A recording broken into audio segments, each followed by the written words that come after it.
The story begins with Dazai Osamu, who is a depressed middle-aged man with nothing to look forward to in life, so he gives up and decides to end it all. On a cold rainy day, Dazai and his lover are seen walking together without an umbrella until they arrive at a clearing the raging river. This is exactly what Dazai was hoping for, since the rain made the river strong enough to sweep a person away, and right now, he wants to be that person. He and Sakchan came here today because they are sick of this world and plan Isekai themselves by drowning in the river cocoon together. This way they will be able to keep the promise to always be together, so before they jump in, they tie their arms together in solidarity. However, as we all know, there is only one true king of Isekai, and he isn't going to let his job get stolen, so despite them being in the middle of the forest, Track-kun shows up out of nowhere to take them out before River-kun does, even if it doesn't make much sense. In the next moment, Dazai wakes up in a cathedral, and as he gets up, he's greatly confused by everything he sees around him, but he just assumes this must be the world people get sent to after they die.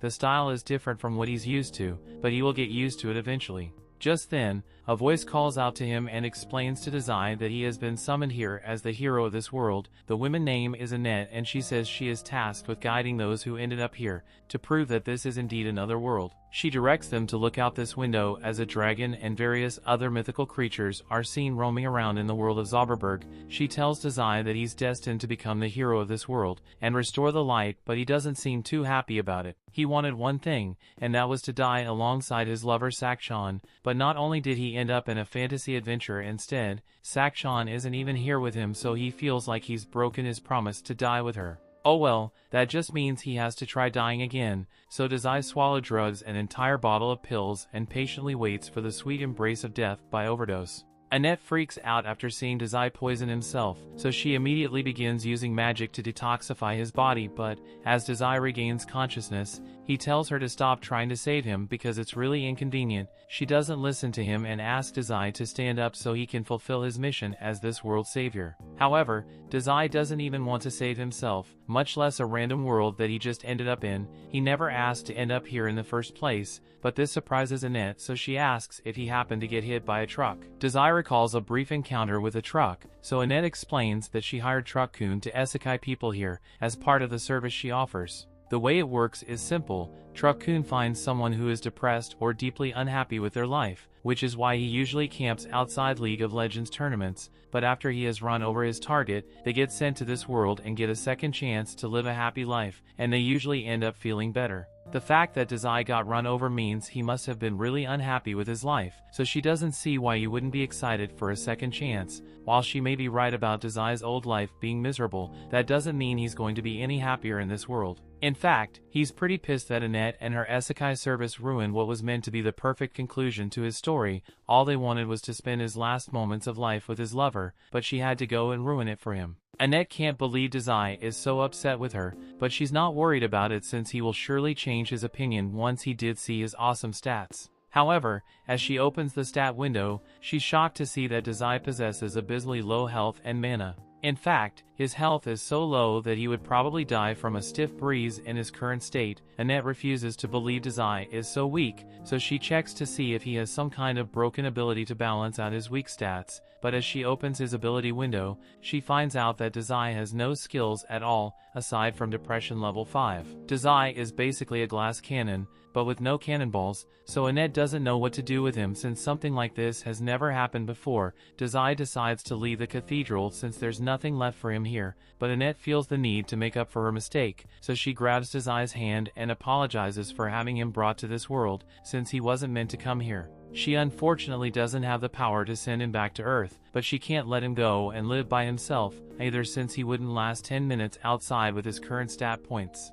Dazai isn't surprised to learn that he's incredibly weak, since no matter where he goes he has always been a failure, and Annette apologizes once more for her mistake and pleads with Dazai to stay in the cathedral for the time being, since it's not safe for him to go outside. With his current stats he would just end up getting snatched by a dragon or something, so she thinks it's in his best interest to wait before he does anything dangerous. Dazai thanks her for worrying about him, but he says her concern isn't needed since he is just looking for a place to die. Hearing him say this leads Annette to think that you may actually be different from all the others. When she first took this job, she was genuinely excited to guide the summon heroes on their journeys, but since most of them were depressed league players, they were so annoying to be around that she ended up hating her job. Her tasks can basically devolve into ego stroking the heroes to get them to accept the mission, but it's different with Dazai. As he's about to walk out, Annette drops her staff and chases after Dazai, pleading with him to at least pick a profession before he leaves, but Dazai turns to her and says there's no need for that since he's a natural-born writer,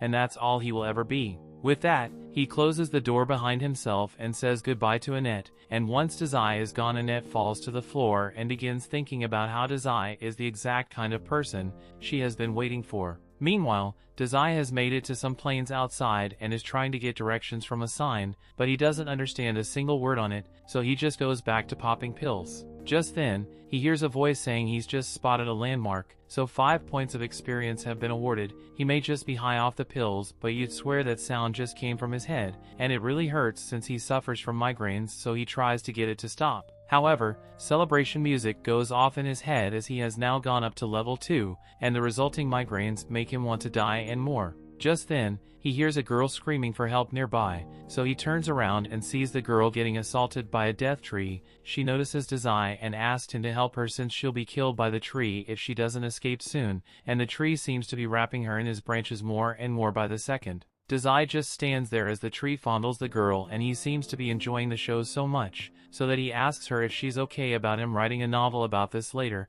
but the girl doesn't care about any novels and just wants Dazai to rescue her already. To his credit, Dazai gives it his best shot, but he can't reach her at all, so he just gives up. So the tree grabs him by the neck and hangs him up next to the girl. There's nothing he can do about it now, so Dazai just introduces himself to the girl while he's hanging and says they're probably not going to last much longer. The girl blames Dazai for their predicament since he couldn't do anything to stop the death tree, and now that they have been captured, the death tree is going to use its suction ability to suck out all the nutrition from their bodies, so the next few minutes they're guaranteed to be dead. Dazai says he's happy to hear that, but this freaks the girl out because what kind of lunatic wants to die by getting himself sucked dry? As Dazai starts feeling weak, he looks like he's about to bust before suddenly slumping over. The girl starts to panic thinking Dazai has actually died, but moments later, the branch that was strangling Dazai begins to wither away, and the death tree ends up being destroyed because of it. The girl and Dazai are freed as the tree disintegrates, but Dazai is disappointed that you failed to die again. Thanks to his inadvertent victory, Dazai levels up again, and the girl is left confused and amazed, because she believes Dazai intentionally made the death tree die by absorbing the poison in his body, but she also finds it weird that Dazai would poison himself to begin with. She thanks Dazai for saving her while also apologizing for calling him useless earlier, but he doesn't think he did anything special. All he managed to do was fail to die, and he isn't happy about it in the slightest. The girl doesn't understand why Dazai is depressed, but he saved her life, so she sincerely wants to thank him. She suddenly has an idea and invites Dazai to come over to her house, so she can express her gratitude properly, and Dazai sees no issue with this, so as the girl extends her hand and asks what she should call him, so he says she can call him Sensei. However, as he grabs her hand, he's reminded of Sakchan, and that gets him to wonder if she might have ended up in this world as well, and if that's the case then he might be able to find and reunite with his love. He has finally found a reason to stay alive in this world, so he will make sure he finds Sakchan no matter where he is in the world, and when he does they'll finally be able to die together. His motives may be questionable, but at least he's not actively trying to die anymore. With that said, he has no idea where to even start looking, so he heads back to Annette's cathedral, and Annette is overjoyed that he decided to come back to her, so she can finally shoot her shot. However, as the cat girl he was up behind Sensei, Annette freezes in shock because she hadn't thought Sensei would find a woman so soon after going outside for the first time. He says he has a question to ask Annette, so she prepares herself, thinking he wants to ask about her, but Sensei says he wants to find a girl named Sakchan, so he was hoping Annette might have some information on that. Annette is disappointing that Sensei is asking about another woman, but she doesn't have any good clues about where Sakchan might be, so Sensei is back to the drawing board. Since he has nowhere to go, he follows the cat girl to her house. The girl tells Sensei to cheer up since there is still plenty of time for him to find Sakchan. Since her house is so pretty far away, she suggests they should stop at the castle town of Roth so they can take a break. She then holds his hands so that she can lead him there. However, Annette is also here for some reason and she will stand for such unholy behavior while they are out in public. The cat girl yells at it and for smacking her hand over something as trivial as hand holding. While she's on the topic of yelling at her, she questions why Annette is here in the first place, since it's not normal for a clergy to feel the need to abandon her post and follow people all the way out here. Annette doesn't really want to explain herself, but from the way she's looking at Sensei, the cat girl can already tell that she's in love with him. Annette denies having such impure intentions and claims that she is just here to watch over the weak otherworlder that she mistakenly summoned. As soon as the cat girl realizes that Sensei is from another world, she finally understands why he was so strong back when he saved her. Annette doesn't believe what the cat girl says since she saw Sensei's stats personally, and she knows for a fact that he has less health than a Make-A-Wish kid. The cat girl still asserts that Sensei must be strong since he was able to defeat a death tree and save her life in the process, but this is terrible news for Annette since Sensei saving the cat girl's life is the first step to developing a romance.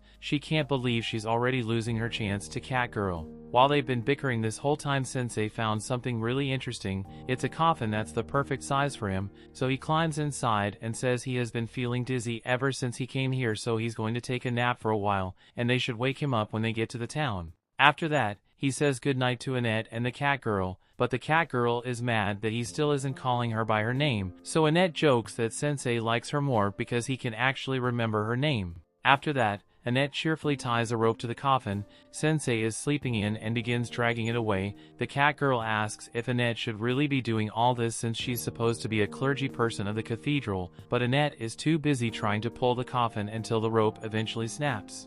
As they continue walking, cat girl Tama gets tired of having to drive a coffin around, so she asks Sensei to get out and walk on his own 2 feet. However, there is no response, so she starts worrying that Sensei might have actually died somehow. Annette checks his stats and Sensei seems to be fine, so he must just be asleep. They are pretty close to the castle anyway, so Annette asks Tama to just bear with it for a little longer so they don't have to wake him up. Meanwhile, inside the coffin, Sensei is peacefully dreaming about his beloved Sakshan, and no matter where she is, he will make sure he finds her, so they can both die together. A while later, they finally arrived at the castle town of Roth, so Annette and Tama open the coffin to let Sensei out. Sensei takes a look around the town and he is now thoroughly convinced that he isn't in the same world anymore. Before they do anything, Annette says they should go to the castle and have an audience with the king, but they end up leaving the coffin in the middle of the road. Over the castle, King Thomas and his daughter Charlotte are happy to meet them, and since they must be exhausted from such a long journey, he offers to let them all rest in the castle chambers for the night. But before that, he would love to hear some of Sensei's pleasant experiences. Sensei can't think of many pleasant things to talk about, but he did enjoy the coffin right here, so he tells the king that he will teach him what it feels like to sleep in a coffin. Out of context, that clearly sounded like a threat, but Annette quickly changes the subject and compliments Charlotte on how beautiful she is. The king mentions that Charlie is actually getting married soon, so he asks them for a little advice regarding Charlotte's suitors. Thomas calls for the men to be brought in, so we are introduced to the warrior Gomez and the wandering minstrel of love Otto. Recently, due to the influence of the wrath of the demon lord, the activity of monsters has greatly increased recently. However, Thomas has grown too old to deal the problem himself, so he decides that one of these two shall become Charlotte's husband and the next king of Roth. However, Charlotte doesn't seem to be on board with the idea since she hasn't chosen a husband yet. That's why he's leading the choice up to a bunch of strangers he met 10 minutes ago. He wants them to pick who is more suitable to marry Charlotte between Gomez and Otto, but as the choice prompt shows up and Sensei does the sensible thing and says he has never met these men in his life. Charlotte's future hinges on this decision, so he thinks it's dumb to entrust it to a bunch of strangers like this, and if this is something he would do without a second thought, then he's not fit to be king. The king has left in shock, and after saying that Sensei turned to leave while Annette and Natama frantically tried to apologize for Sensei's actions, they tried to explain that Sensei from another world, so he's a bit blunt at times, but the king says it's fine since he isn't the type to hold a grudge, and Charlotte seems to have taken an interest in him. That night, while everyone else is asleep, Sensei spends his time looking out the window, so Annette gets up and asks him if he's having trouble falling asleep, so Sensei tells her that he just never sleeps well. Annette wants to take the opportunity to learn more about Sensei, so she asked him to tell her about Sakshan, but then she notices a tail pop out from under Sensei's sheets, so she takes the covers off and sees Thomas sleeping on Sensei's thighs. She won't stand for such debauchery unless she's the one who gets to sleep with Sensei, so she just a pillow to smack Tama and wake her up. Tama defends herself by saying it's cold and she's part cat, so it's totally normal for her to cuddle at the people for warmth. While Annette and Tama continue arguing over this, Sensei they gets up and leaves the room because of all the noise, and as he steps out into the hallway, he notices a beautiful light, so he goes out to look the lake, and coincidentally, Charlotte is out here as well. Once she notices Sensei, she invites him to watch the lake with her since it's a beautiful night. Sensei agrees that the sight is very beautiful, so beautiful in fact that it makes him feel like drowning in the lake. Charlotte is shocked to hear him say this and asks if Sensei has enough problems to make him want to drown himself, but from what Sensei has seen so far, Charlotte seems a lot more trouble than him.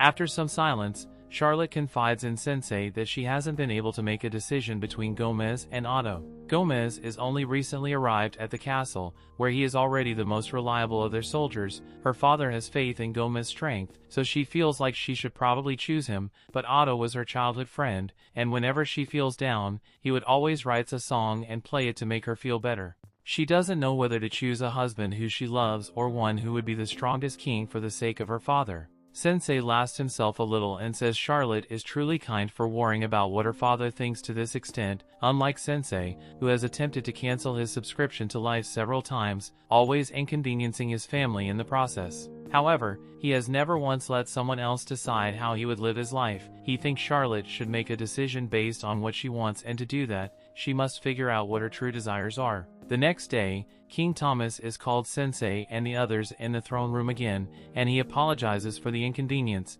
but he called them here because Charlotte has finally decided who she will marry, so he wants them to act as a witness to her choice. Annette thinks Charlotte will surely marry Gomez since she's likely to put the needs of the kingdom above her own, while Tama thinks Otto is a much better mock for her. Thomas tells Charlotte to go up to the man she has chosen to speak her vows to him, so Charlotte begins walking. However, instead of turning to Otto or Gomez, she grabs hold of Sensei's hand and says she wishes to drown in the lake with him. No one can believe what they just heard, especially Annette, who collapses to the ground. Charlotte goes on to explain her reasons, and after talking with Sensei last night, she thought about who would choose for a long time, and that led her to realize something. Well, initially she was leaning towards picking others since she always sang to her when she felt sad. She now recalls that he sang to her even when she wasn't sad. He was even singing last night as well, and he never said he was in love with her, so he probably just wanted before his newest song for someone, and Charlotte just happened to be available to listen, and Gomez is no goes well since he smells awful.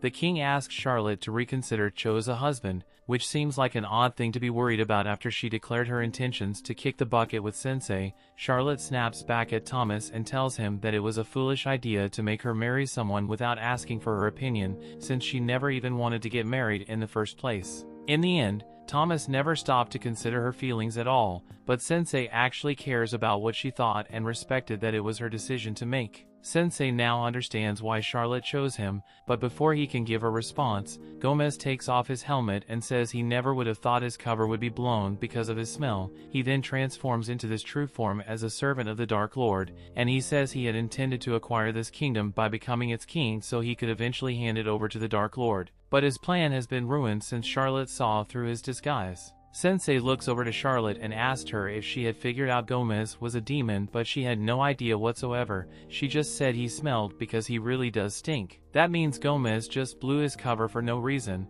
but he doesn't want to admit that he was mistaken, so now that his cover is blown, he says he will just kill them all. This is the exact kind of situation where a powerful priestess would be really helpful, but she is still currently unconscious, so Tama tries waking her up while Gomez is distracting with the guards. Unfortunately, the guards don't last very long, so Tama is forced to grab Annette's body and run to avoid being crushed by it. Since Annette will be waking up anytime soon, Tama decides to take matters into her own hands and fight Gomez herself. She's currently level 14, so she should be able to handle herself while on a fight, since she'll be fighting Otto Office to play her song since he's level 89 and normally a buff applied to her, but it turns out that Otto just playing his newest song and it has no effects attached to it, other than it being a certified hit classic according to Sensei. Tama has no other choice but to begin attacking on her own, so Gomez charges at her. Tama ducks underneath and kicks him across the face. She then follows it up with a cat punch, but it didn't really do much damage to Gomez, so he is able to send Tama flying. He then says he will put everything he has into his next attack and tear Catgirl to shreds. But before he does that, Sensei gets his attention and asks Gomez to please eliminate him and Charlotte first. Gomez doesn't think Sensei is serious at first, but Sensei reiterates that now that Charlotte has broken free from her idiotic father's control, her first wish is to end it all alongside Sensei, and Sensei is always up for a good chance to kick the bucket, so he asked Gomez to grant him this favor.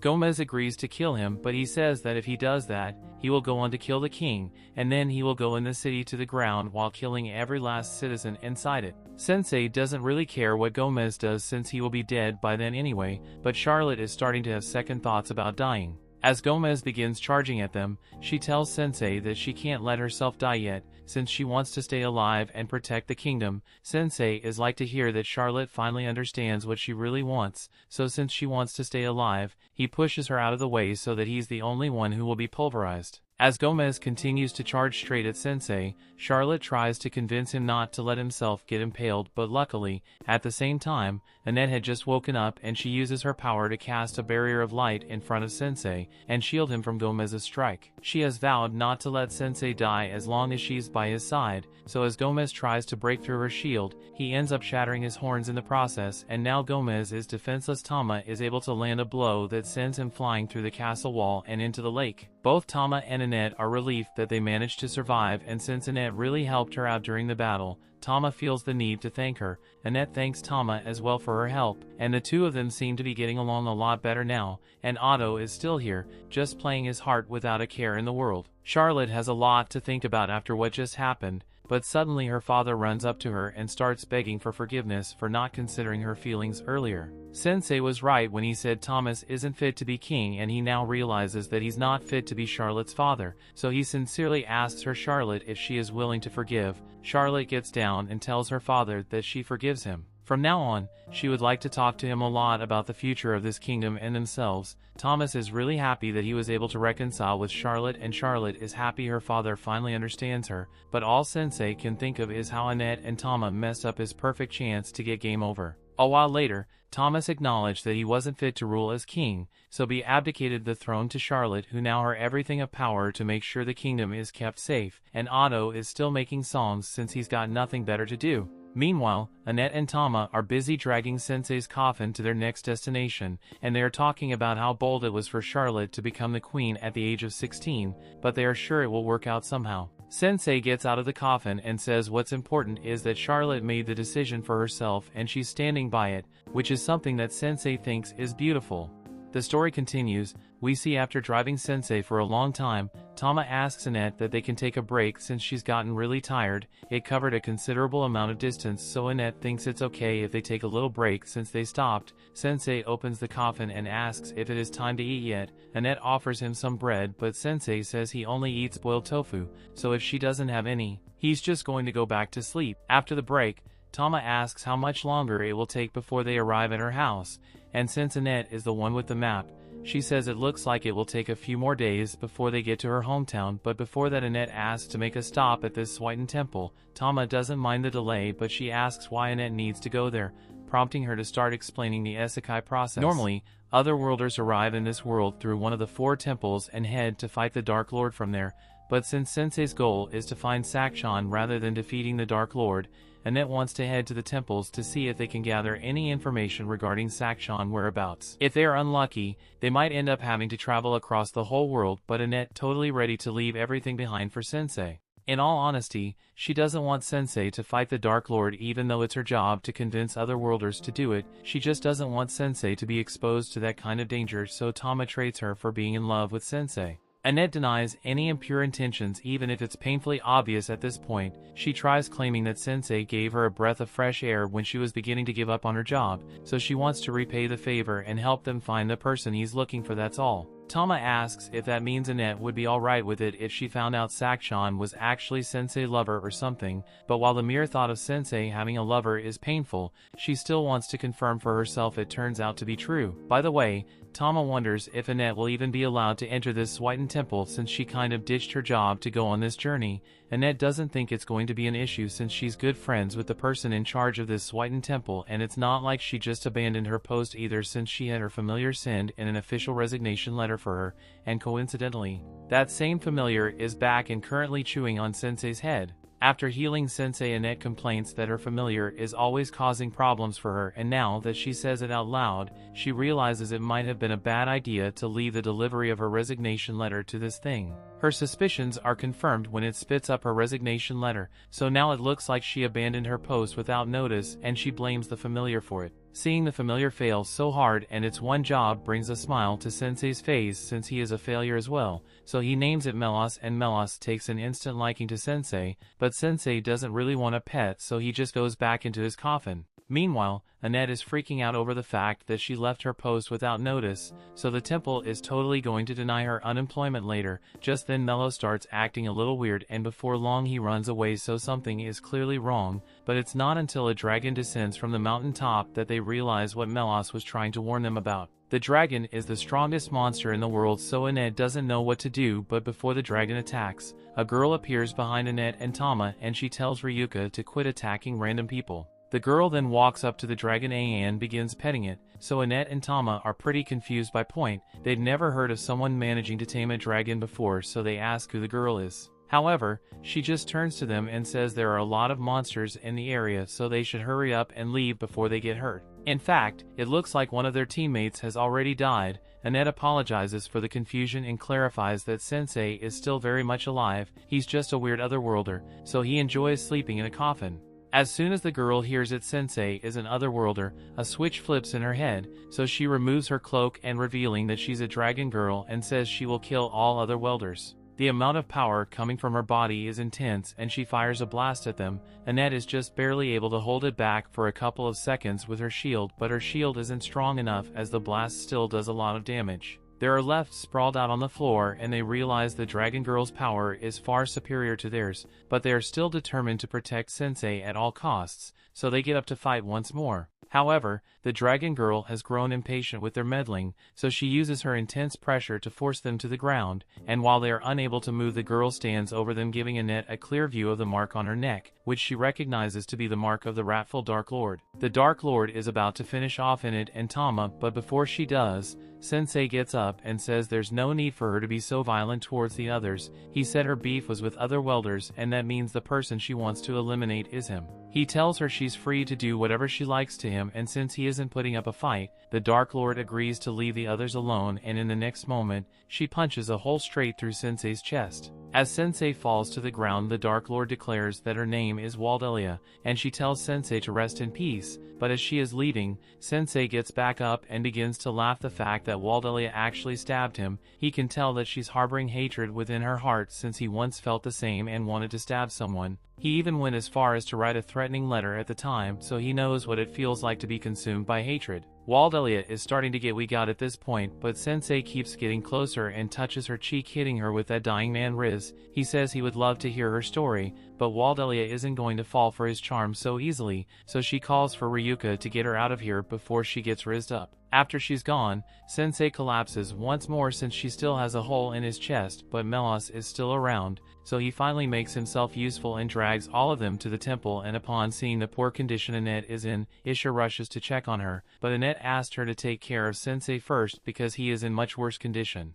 Isha sees it's really bad, so she calls for every healing potion and available priest to help Sensei recover. By the next day, Sensei is back up to full health, but you can't have that, so the first thing he does is go out and buy a bottle poison to drink. While he does that, Annette thanks Isha for all her help and said she'll make sure to repay the favor someday. For now, Annette asks if Isha has come across another world named Sakchan by any chance, but she has never heard of her, so Isha assumes she must have been summoned to another temple. More importantly, Isha asks Annette why she's traveling with an otherworlder all of a sudden. She was shocked when she heard that Annette did her job, but she was also kind of relieved since she knew Annette was too kind-hearted to be exposed to this kind of job. However, she can't support Annette's decision to travel with an otherworlder since she should know from first-hand experience that they are all pretty much scumbags. They are given divine gift to defeat the Dark Lord. Yet all of them call their gifts overpowered skills and use them for dumb things like starting a failing rap career. This goofball is called Kotaro, and he was unfortunately given the power to destroy the world's economy by mass-producing gold coins. He offers to buy the girls whenever they want in return for some fun time, but Isha throws his gold back in his face and tells him to leave because she's having a serious conversation over here.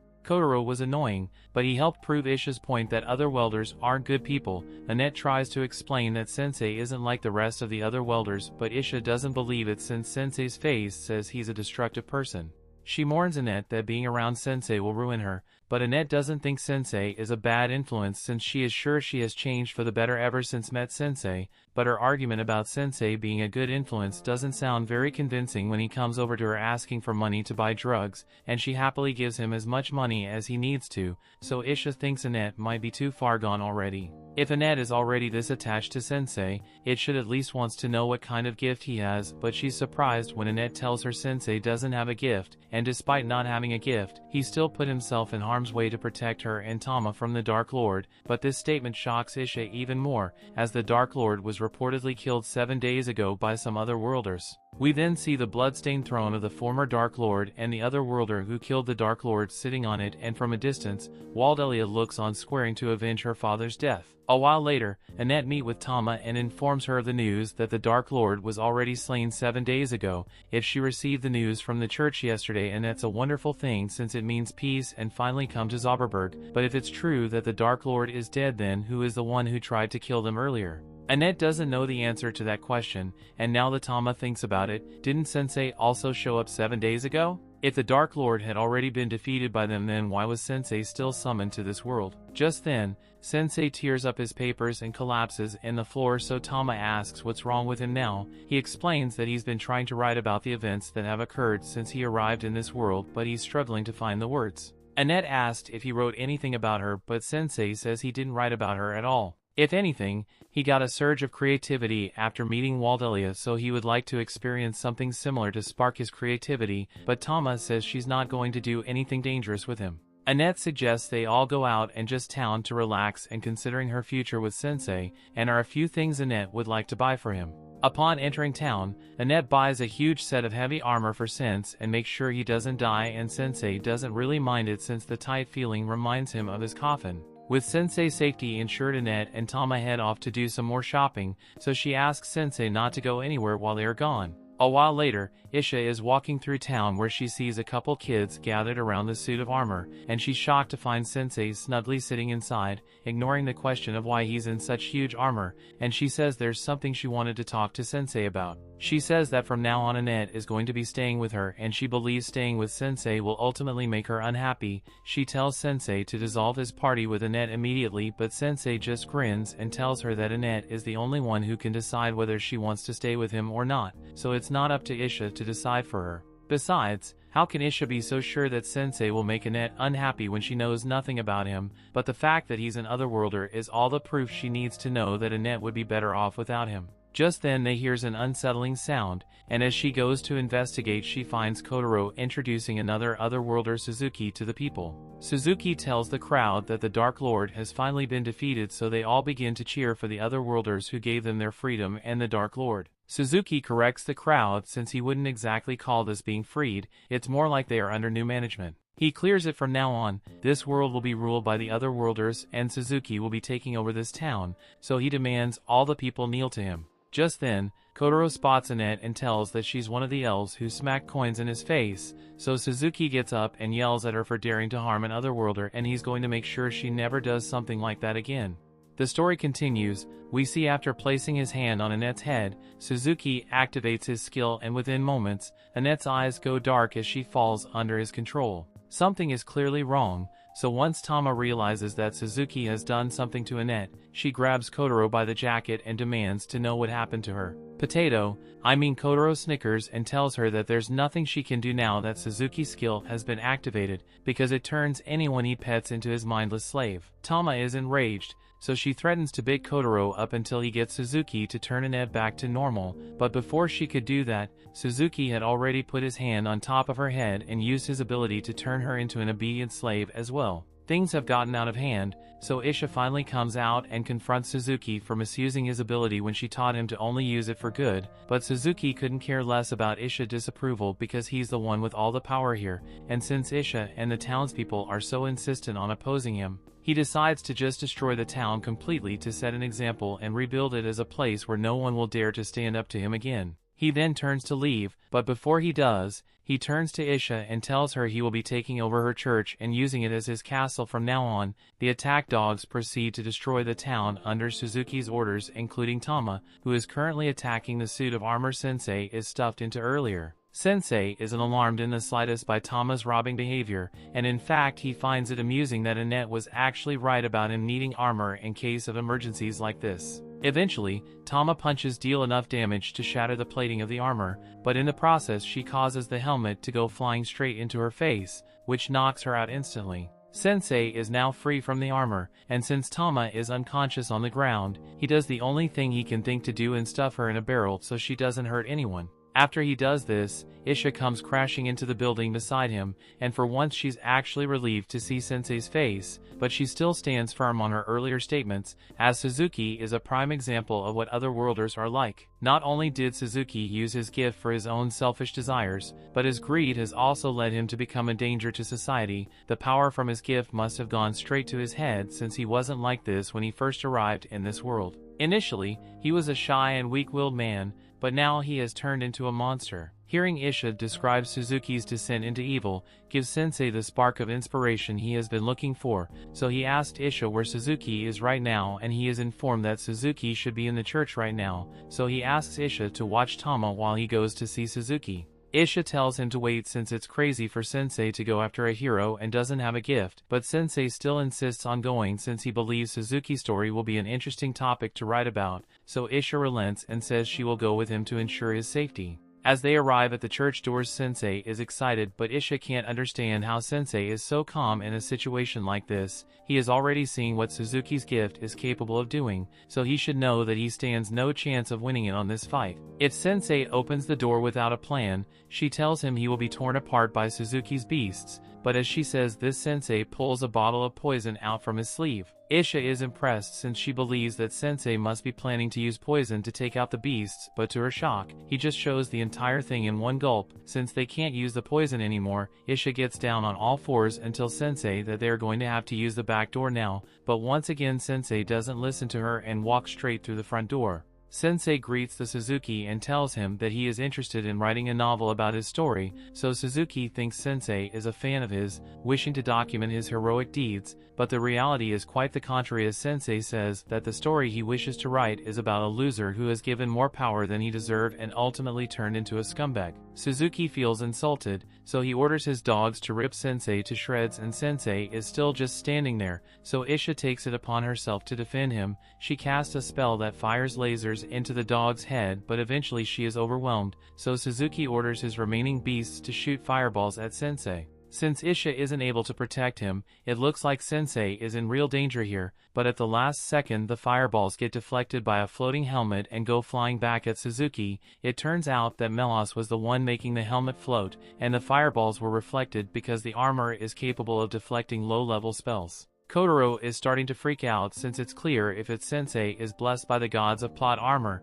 but Suzuki tells him to calm down. Sensei still has one more trick up his sleeve, which is sure to bring Sensei down. He orders his great wolf to attack Sensei, but as the wolf bites into him, it suddenly begins to decay and falls to the ground. Isha can't believe Sensei drinking that bottle of poison actually saved them, and by now Kotaro was 100% sure that Suzuki can't beat Sensei's plot armor, so he takes off running. Suzuki has to admit that Sensei is more formidable than he at first thought, but he still has one more card to play, so he orders Annette to come out and kill them. Annette has no control over her actions, so she charges at Isha with a dagger and nearly stabs her, so Isha is forced to back away, and since she doesn't want to fight Annette, she thinks it's best that they retreat for now. However, Sensei doesn't think that it's going to be necessary since Annette should be strong enough to resist the mind control on her own. Suzuki calls him a fool since his mind control is impossible to dispel once it has been activated, so Annette is due to be his slave for the rest of her life. Yet Sensei still believes Annette is strong enough to overcome it on her own, so he walks right up to her knife and tells Annette that she doesn't have to listen to what Suzuki tells her to do. He seems to be getting through to her since Annette starts holding herself back from stabbing Sensei, and Suzuki doesn't like it one bit. So he uses all his power to try to force her to stab him, but through sheer force of will shows the flashback, Annette is able to overcome the brainwashing by stabbing herself in the leg. The pain snaps her out of it, so she ends up falling into Sensei's arms, and now that Annette is back to her usual self, Sensei asks Isha to treat her leg wound, and Isha is starting to realize that she may have misjudged Sensei as a person. Meanwhile, now that Suzuki knows his ability isn't all-powerful, he realizes that he's going to be held accountable for all his war crimes, and he can't bear the thought of the punishment he will have to endure at the hands of the people he has pressed. So he looks around for the knife and attempts to use it to off himself, but the last second Sensei stops him from stabbing his throat, but not really because he cares about Suzuki's life, he just hasn't finished writing his story yet. He wants Suzuki to tell him all about his life, so Sensei has nothing left to lose. Suzuki starts telling him all about his life back on Earth. He was a high school student who got bullied relentlessly by the bigger kids. He was timid and weak, so he could never truly stand up for himself. He even had thoughts of back-flipping off the roof so he wouldn't have to deal with the bullies anymore,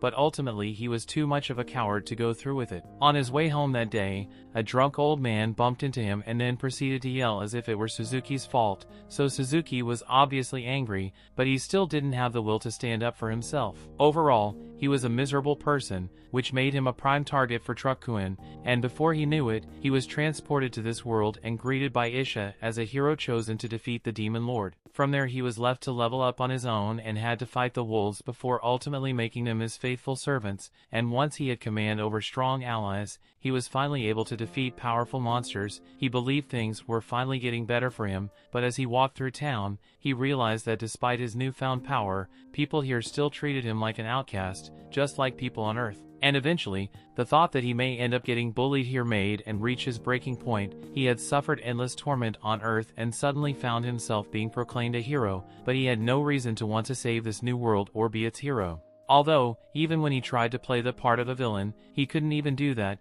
Sensei is pleased with the story Suzuki just told, because it allowed him to finish his novel. It's about a pitiful man who could neither become a hero nor a villain due to his own weakness, is an outcast no matter what world he goes to. So Sensei decides to call the novel Isekai Shikaku, and as he names it, pages from the novel begin floating around Suzuki. Sensei thanks Suzuki for his story since it allowed him to write something he was satisfied, but he still cannot call this a masterpiece, so takes a page from the novel and rips it apart. As he does this, a magic circle appears beneath Suzuki, and both Isha and Annette recognize it to be the summoning circle they use to bring heroes to this world, but this one is acting in reverse, so in a flash of light, Suzuki is unsummoned and sent back to Earth. Annette checks Sensei's status screen and to her surprise, and now says he has a gift when it clearly wasn't there before. Isha realizes that it must be some kind of special skill that only activates against other worlders, which can only mean Sensei was brought to this world to fight other worlders.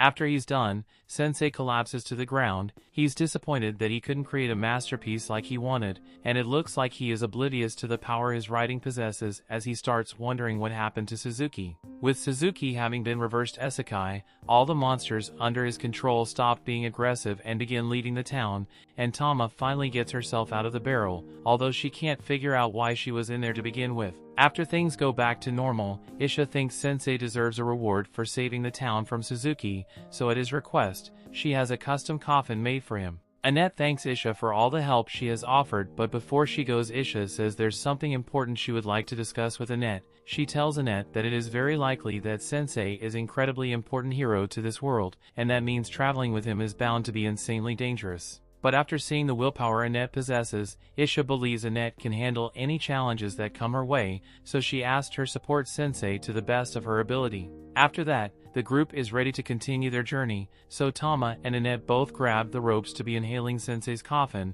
but before they go, Isha says she has a question for Sensei. It's true that Suzuki turned out to be a rotten hero, but considering the fact that he was nice before he was given his powers and exposed to this world, she can't help but feel like he only turned out that way because he was summoned, and now that he has been sent back to Earth, he may be doomed to continue his miserable life. However, Sensei sees it differently, since while Suzuki's story as a hero of this world is over, his story on Earth is still in progress, and it's up to him to change things for the better. The story continues. We see after Sensei and the others had left, Isha went to the headquarters of the church to report their recent events. As she arrives, she notices a colleague of hers, Wolf, sitting and drinking all his sorrows away. She's appalled that he would be drinking so early in the day, but he says he has to because his job is a lot more stressful than hers. While Isha gets to deal with other people like her, Wolf is forced to deal with dwarves, and dwarves smell absolutely terrible. However, before he can continue insulting dwarves, Elton comes in and tells Wolf that it's not right for him to be saying such racist things while at work, especially since he's a bishop. Wolf half-heartedly apologizes, but he also kind of insults Elton for being a goblin bishop when most bishops are elves. Goblin doesn't take much offense to this and points out that Wolf is acting worse than the dwarves he claims to hate so much. This sets Wolf off, so he dares Goblin to try dealing with the dwarves all day and see whether he still isn't racist. After that, all of a sudden they are both interrupted as Cardinal Miller arrives and tells them to stop bickering and take their seats,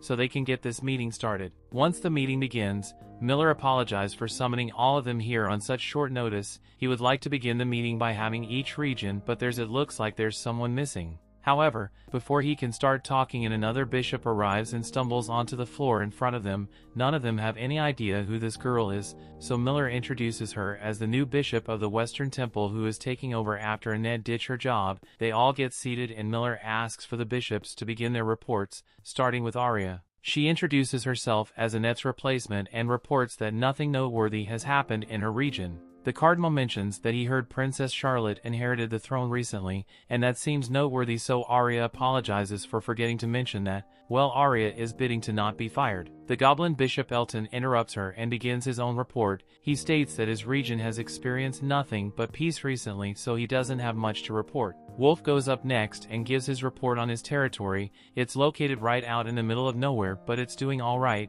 There is the occasional conflict between dwarves every now and then, but it's normal, so there's no reason to be worried about it. Next up is Isha, and while all the others didn't have much to report, she has terrible news to give. Recently an otherworlder went on a rampage within her region and destroyed half of the town of Vale. She's currently working with having the town restored to normal. But on the topic of otherworlders, Miller actually called this meeting because of the otherworlders. As he informed them all week ago, the wrathful Dark Lord was defeated by a group of otherworlders, and in light of this the Pope has decided to seal a magic circles that connect this world to the others and put Trukuin on indefinite paid leave. Elton is glad the battle with the Dark Lord is finally over, but there's still a looming threat over this world. The 7 otherworlders who defeated the Dark Lord have all claimed the land once ruled by the Dark Lord as their own, and the Pope has received a declaration from those 7 stating they will transform Zauberberg into the perfect utopia. This clearly sounds like a declaration of war, and the Pope is greatly distressed by their threat, since the otherworlders were meant to be angels sent from above to save this world and truly cared for them. However,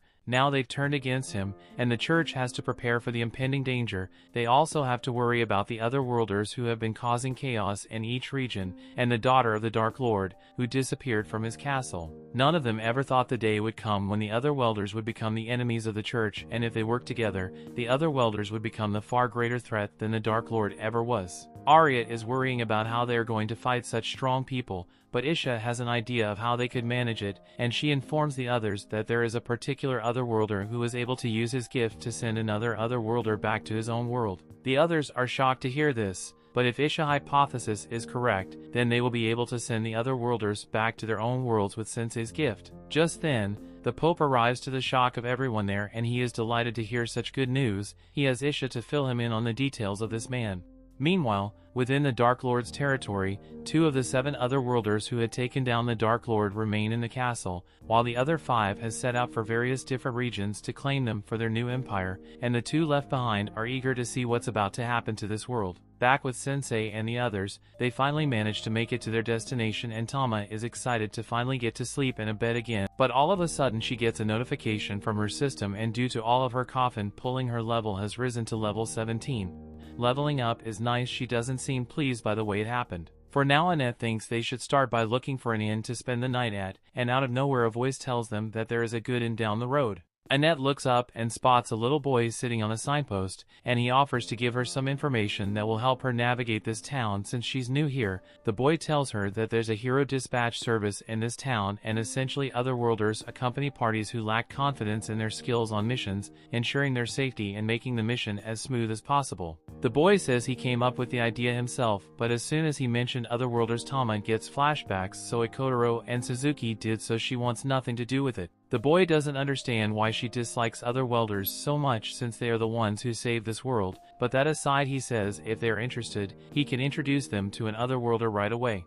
For a small fee, of course. He asks for 40,000 Geniko to do the introduction, but Tama tells them they don't want to since she doesn't want to waste that much money. However, Annette is more than happy to waste that much money if it means she can get a strong hero to keep Sensei safe. The boy thinks she's talking about guarding the coffin, so he begins giving a speech about how the dead guy would probably appreciate having his bodyguard. However, Sensei pops out of the coffin and tells the boy that he's not dead yet, but he wishes he was. The boy is scared out of his mind, but Tama tells him that despite how he looks, Sensei is also a hero. However, the boy doesn't believe her. He quickly snatches the money from Annette and tells them that you will bring the hero to their end later tonight. Even though Tama wasn't on board with the idea at first, she does admit that it would be nice to have a strong hero join the party since it would mean she doesn't have to drive the coffin anymore, but Annette actually enjoys pulling the coffin though. Later that night, they are all waiting at the end for Nier to arrive like he said he would, but Sensei tells Annette that the boy isn't going to be coming here anytime soon. To put it simply, she's been scammed. Hearing this, the innkeeper asks Annette if she happens to be waiting for a kid named Nier. Upon confirming this, the one informs them that Nier's stories around here for being a young scam artist is never even met a hero before, so there's no way he could introduce Annette to a hero like he claimed he would. Annette is devastated that she just lost 40,000, so Tama tries to get her to calm down. Sensei wants to know a bit more about Nier, so the innkeeper explains that Nier is an orphan who just showed up in town one day, and since then, he's been making a living by scamming unsuspecting travelers who come to the town. He's a nuisance to the town, but sometimes the innkeeper can't help but feel sorry for him since he has no parental figures to correct him and he is all on his own. At the same time, Nier is sitting under a bridge and staring an old sword he has, but moments later gets snatched up by some unknown kidnappers. They take him to an abandoned shed where they take a look at all the money Nier is swindled throughout his time as a scammer. Nier asks them what they plan to do with him, and the three guys have got some evil intentions in their eyes, so Nier is trying to bluff his way out of the situation by claiming his hero friend will get revenge on them if they try to harm him. However, the guys are worried since they know for sure that Nier has never met a hero, and as a matter of fact they happen to be heroes themselves.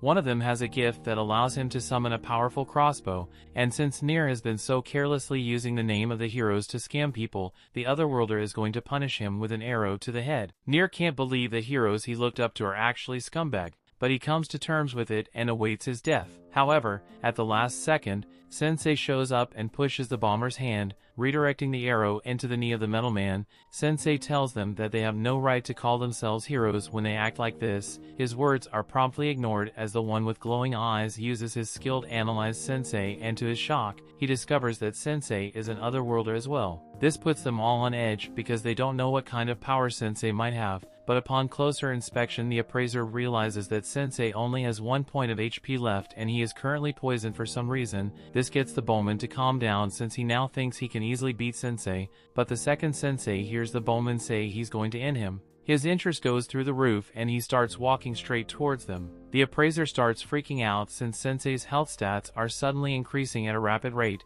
and Sensei begins during the bowman shooting right in the heart, so the bowman thinks this is some kind of trap for sensing his abilities and runs away with his friends. As they leaves, Sensei is disappointed since he was really hoping that they would finish him off. Nier speaks up and asks Sensei if he is a hero, but Sensei denies being someone as noble as that. He's just a man trying to make it through the world of adults. Adults can often be cruel and conniving, but Nier is still a child, so he thinks he should try and preserve his innocence a little longer before he ends up as bad as those rotten Otherworlders.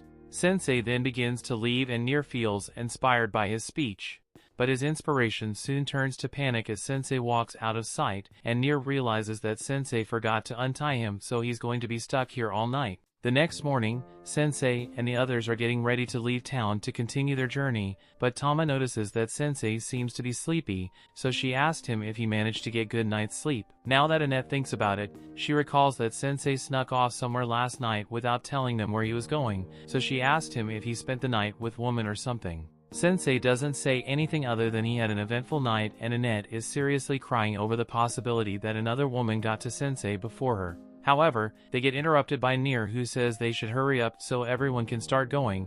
As soon as Tama recognizes him, she starts yelling for him to give them back their money for lying to them, but Nier maintains that he never lied to them since he has indeed brought a hero to join their party, and he is a hero, although he isn't very strong.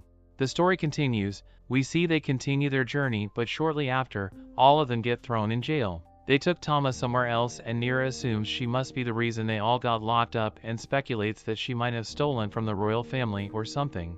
Annette doesn't believe it since she knows Tama isn't the kind of person to steal from others, but right now despite their predicament, Sensei is more concerned with finding out what kind of execution method this world uses. Annette refuses to tell them since she doesn't want to give him any ideas, but Sensei already has a bunch of execution images in his head. In any case, Nier thinks they should at least try to escape by themselves, even if it is without Tama for now, but Annette doesn't know how they are going to do that. However, before she even realizes it, Nier has already picked the lock on the cell and earned them their freedom. It's not a skill an honorable warrior would have, but it's hard to argue with results. However, Sensei is a little upset that Nier managed to get them free since now and they aren't going to be executed, but moments later, the guards notice when try and get out of the shell. So they are all locked up again and Sensei is quite pleased, since this means they might get executed again. They're brought before the king of the kingdom of Grun and he says they have committed a very severe crime against the kingdom, so they are going to be executed. Sensei is happy to hear this, but Annette pleads for them to reconsider since they only got here recently and haven't committed any crimes since they got here.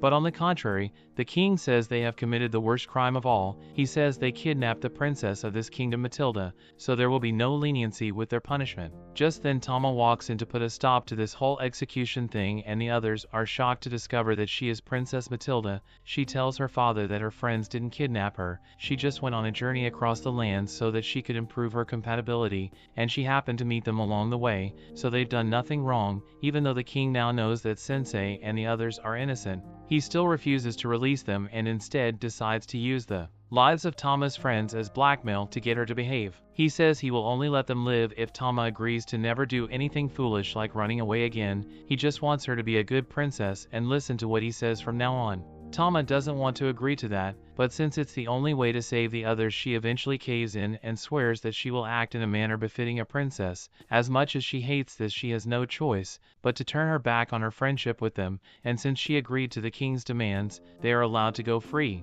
That night, the three of them gather at a bar and Nier is happy that they weren't executed after all, and he barely knows Tama to begin with, so he isn't upset about her being forced to leave the party. Meanwhile, Sensei is really upset, but more so because he really wants to get executed. Even though Nier doesn't really care, he still finds it really surprising that Tama turned out to be the princess of a nation, when Annette is borderline mortified because being rude to royalty is punishable by death, and she's been rude to Tama countless times. And for that matter, it was already really rude that they've been calling her Tama this entire time without asking for her name. While Annette is agonizing what her past actions, the waitress overhears her mention Princess' name, so she asked if they happen to know Princess Matilda by any chance. Annette confirms this, so the waitress introduces herself as Kojika and says she used to work as princess maid. Nier explains that they traveled together with Princess up until yesterday, but then the king dragged her back to the castle and forbade her from going on any more adventures. It's unfortunate, but it can't be helped since she's royalty. However,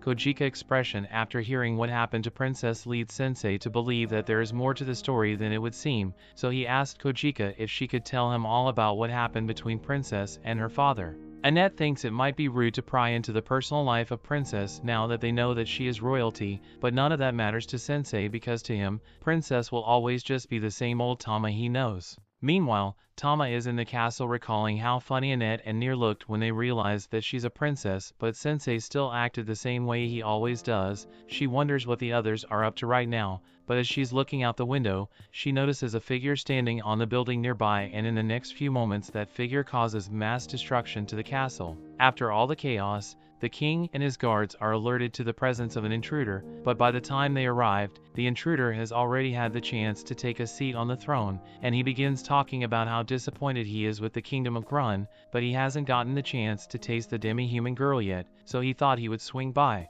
The king demands for the intruder to identify himself, so he announces that his name is Kaibara and he's one of the 7 other worlders who defeated the Dark Lord, although he is more commonly known as the fallen angel of gluttony now. The king asked Kaibara what he's doing here, but it's obvious by now that Kaibara has come to consume the entire nation. While they know Kaibara has powers, the soldiers of the kingdom are still willing to risk their lives to protect the kingdom. However, as they charge forward, Kaibara summons his gluttonous mouth and chomps down on them. He is disgusted by the taste of the demi-human men, and that's because he is very particular about what he eats. He says he only wants to eat the soft flesh of a demi-human girl, but the king is obviously never going to let that happen, so he decides that he will face Kaibara himself. Kaibara is amused that the king thinks he can stop him, so he pulls out his mouth and uses it to launch spit bullets at King Siberian, but Siberian blocks the attack with a piece of rubble on the floor and then closes the distance to attack Kaibara with a lightning fist. At first it looks like it is working,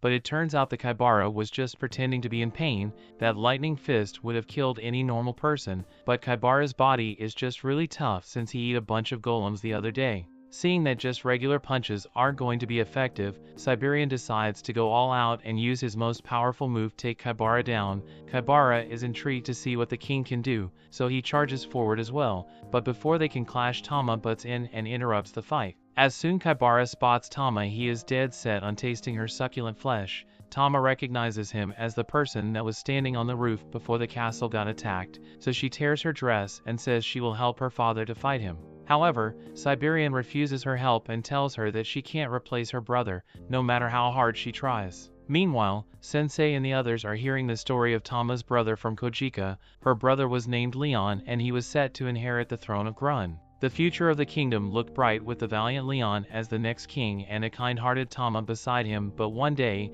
tragedy struck his Leon and Tama's mother. The palm of both got caught in a serious cave-in and as a result had lost their lives. Siberian was in great pain over the loss of his wife and son, and so was Tama, so she decided that she would take over the responsibilities of her brother in order to put her father at ease, but contrary to what Tama desired, her attempts to replace her brother only created a rift between her and Siberian. Now in the present, Siberian is trying to convince her to run away instead of fighting, but Tama feels that she needs to prove that she is a capable fighter, so she leaps into the air to attack Kaibara. Unfortunately, she's the exact kind of demi-human that Kaibara wants to eat, so as she's approaching him he summons the mouth and attempts to swallow the whole, but at the last second, she is pushed out of the way by Siberian, although he loses an arm in the process. Kaibara was hoping to see what Siberian's ultimate technique could do, but I guess he won't be able to use it anymore since Kaibara ate his arm. Tama is enraged, so she charges at Kaibara again, but that didn't work out so well the last time she tried it, so Siberian's advisor knocks Tama out and runs away with her so she doesn't get killed. Kaibara is disappointed that his meal just ran away from him, but he says it's fine since we'll catch up to her eventually, so for now, he will finish off Siberian. After hearing the story of Tama's past from Kojika, Sensei thanked her for the wonderful story since it was quite inspiring, but all of a sudden Siberian's advisor comes flying out of the sky and lands right in front of them. Kojika recognizes Briard and he is glad to see her again, but he tells everyone that he had to make a hasty escape from the castle because he has been taken over by an evil otherworlder. Just then, an explosion occurs from the castle, and once everyone's attention has been garnered, Kaibara addresses them all and says that he's declaring himself as the new king of Grun since he has defeated Siberian, and as the new king the only thing he desires is to get a taste of all the different varieties of demi-humans. But he only wants to eat women and children, so the men can keep going about their business like normal. The people are understandably enraged by Kaibara's declaration, so one man threatens to beat him up. However, in the next moment, Kaibara swallows the guy whole and he tells the people that if they are not satisfied with him eating only women and children, he can eat the men too, so everyone can be together in his stomach. The people now understand how dangerous Kaibara is, so they all try to flee the capital. However, it's of no use since Kaibara already went through the liberty of stationing various monsters at the gates, so no one is leaving here until he has gotten his fill of demi-human meat. Nier is shocked by how deranged Kaibara is, but Sensei is intrigued because he believes he's found his next story. Tama was recently confined by her father, and now she's the princess of a falling nation, so by all means her story is one of tragedy, but it's not over yet, so Sensei wants to see how she overcomes this challenge. Tama eventually wakes up and she's confused as to why she's in Kojika's house, but then she gets a glimpse of the chaos in the streets and she's reminded of the Kaibara's situation. She runs out the front door and she's surprised to see Sensei and the others there. But now that she's awake, Briard tells Tama that Kaibara has taken over the kingdom and is trying to eat the citizens, so Tama begins angrily marching off to face him. However, Briard holds her back and says it is not a good idea to go face him since even the king stood no chance against Kaibara's power. Tama tells everyone that her father was actually holding his ground against Kaibara and the only reason he was defeated is because she ran into danger and he had to protect her, so she needs to make up for her mistake, and besides she has a responsibility to protect the people of this nation since Leon isn't around anymore. Before Tama can walk off, Annette mentions the tragedy that resulted in the death of 2 royals. She heard of the accident before, but she never knew the people involved were Tama's brother and mother. After they lost their lives, there wasn't a single citizen of Grunt that didn't mourn them greatly, which is proof for how beloved the royal family is here. So if the people lose Tama now, they will lose all the hope they still have. For now, as the princess of Grunt, Tama can't afford to be putting herself in danger so casually, so 3 of them will go handle Kaibara in her place. Tama wasn't there to see it last time, but Sensei has a power and that can defeat other worlders, so everything will be alright. Sensei seems to be on board with the idea of confronting Kaibara, but as they arrive at the castle doors and are stopped by 2 monsters,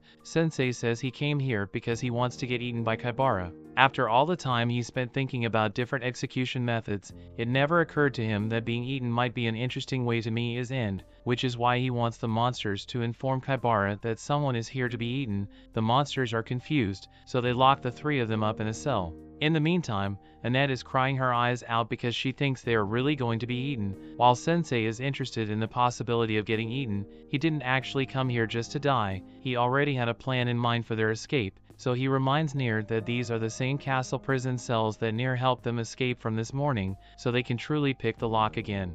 The story continues. We see at the same time, Tama comes to the palace to confront Kaibara, and he's quite happy to see her here since it saves him a lot of trouble chasing after her. Although, he is disappointed that she's going to fight him since he won't get to savor her flesh properly this way. Tama vows to defeat Kaibara with her own hands, but he suddenly charges at her with Siberian's lightning fist technique and launches Tama into a wall. She's shocked, but not just because of the lightning, rather because that move is one that only her father can use. So how did Kaibara pull it off? Kaibara explains that this is his unique skill, gluttony. It allows him to increase his stats by consuming flesh, and not only does he get different stat points depending on what kind of flesh he eats, he's also able to acquire the special skills that were held within that flesh, meaning he's going to beat her to a pulp using her father's technique, and then eat what's left of her. Meanwhile, on the other side of the castle, Sensei and the others are walking through the halls after escaping their cells, and Annette is honestly surprised and impressed that Sensei actually had a plan back there and didn't just want to get eaten,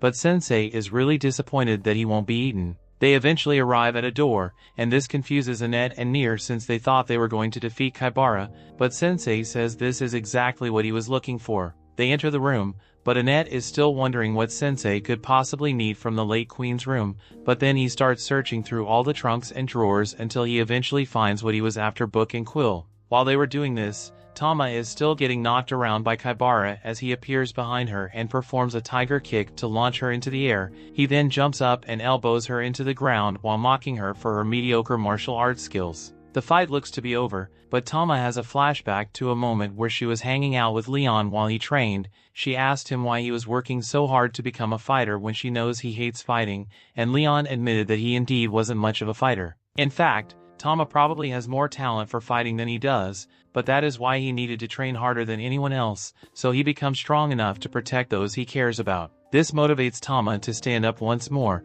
and despite knowing that Kaibara is much stronger than her and she refuses to back down, Kaibara laughs in excitement because there's no better feeling for him than eating the flesh of someone with as much willpower as Tama, so he's truly going to save her every bite of her once he sinks his teeth in. He can now say with certainty that all the fruitless days in his old life have been leading up to this moment. Back on Earth, Kaibara's life was absolutely dreadful. He was born into an insanely rich family and grew up in a mega mansion where everything he could ever want was given to him. However, he was never happy with what he had, so his life always felt empty, which is why one day he decided to spice things up with a little murder. However, he was stopped before he could go through with it, so his desires remain unfulfilled. He didn't even face any consequences for his actions, since his parents paid the maid a lot of hush money to avoid a lawsuit. People kept calling him fortunate, but Kaibara could never understand why, since he was always so miserable to him. Even a homeless person in the street looked more happy than him, and couldn't stand that, so he stopped the homeless man to death, and clearly Truckuen didn't do a background search before deciding Isekai him, because the moment later, Kaibara got run over and sent to this world. And now he eats whatever he wants, whenever he wants, and he wants to get a taste of Tama's supreme flavor. He sends his giant mouth to swallow her whole, but before he can get a bite, Sensei runs in front of her and says Kaibara's story's really boring. Kaibara tries to just eat Sensei as well, but for some reason, his instincts are preventing him from going any closer with his mouth, so he is starting to wonder who Sensei might really be. He's then cornered by Annette, and Annette declares that Sensei has the ability to banish other worlders back to their original world. But I don't know why she thought it was a good idea to say all this out loud, but as she tells Sensei, he used his ability and write Kaibara's story. Sensei says no, I don't think I will. He has standards for the stories who writes, and Kaibara's story is basically a privileged child complaining about how easy his life was. Hearing Sensei called his life story trash makes Kaibara furious, so he decides that before he eats Tama, he's going to kill every last one of them here. Tama blames herself for everything they had gone wrong so far, as she hadn't gotten in her father's way while he was fighting, then he never would have lost his arm, and if she had stopped Annette and the others from coming here, then they wouldn't be in danger right now. She doesn't know what to do, so she looks to Sensei for guidance, and he offers her a story who he is dedicated to her. The story is written based on Tama's sad past, so as she opens the book, pages begin flying into the air. Annette didn't know Sensei's ability could also work on non-otherworlders, but she doesn't have time to focus on that since Kaibara is still attacking her. Sensei tells Tama that he has learned a lot about her from her tragic story. She's so kind that she suppresses her own feelings for the sake of others, but she is still a clumsy woman, so as a child she ended up bound by her father's vision of an ideal princess. After her mother and brother died, she attempted to raise Siberian spirits by replacing her brotherhood than the ideal prince, but this only created more distance between her and her father. And at some point, she even lost sight of her true self altogether, but her mother once told her that her life belongs to her alone, so she should live for herself. Siberian ultimately just wants Tama to be happy, so Sensei tells her and that she has a choice to make. She can either live as the ideal princess like Siberian wanted or replace her brother as the ideal prince. However, neither of those paths are who she truly wants to be. She's been the happiest throughout the time she spent with Sensei and Annette, so Sensei says it is up to her to write the rest of her story. Golden light begins to shine all around Tama, and Siberian recognizes it as the secret mark of the divine beast. This isn't the first time the mark has appeared, as when she was younger it showed up in her right hand, but while Leon was excited to tell Siberian about it since it means Tama will become an incredibly strong fighter in the future. Tama begged him not to tell her father about it because she knew Siberian didn't want her to have anything to do with martial arts. At the time Siberian was nearby, so he heard the whole thing and saw as the mark faded from Tama's hand because she didn't want to accept it for his sake. He now realizes that he was a fool to try and keep Tama away from martial arts when she is so gifted at it. Kaibara compliments Tama for getting some kind of power-up, but he's also finished digesting Siberian's hand, so he has completely mastered the lightning fist technique. Even flashbacks won't be enough to save her, because it's not like she's in an anime with plot armor, so he will take pleasure in watching her despair as he eats her bit by bit.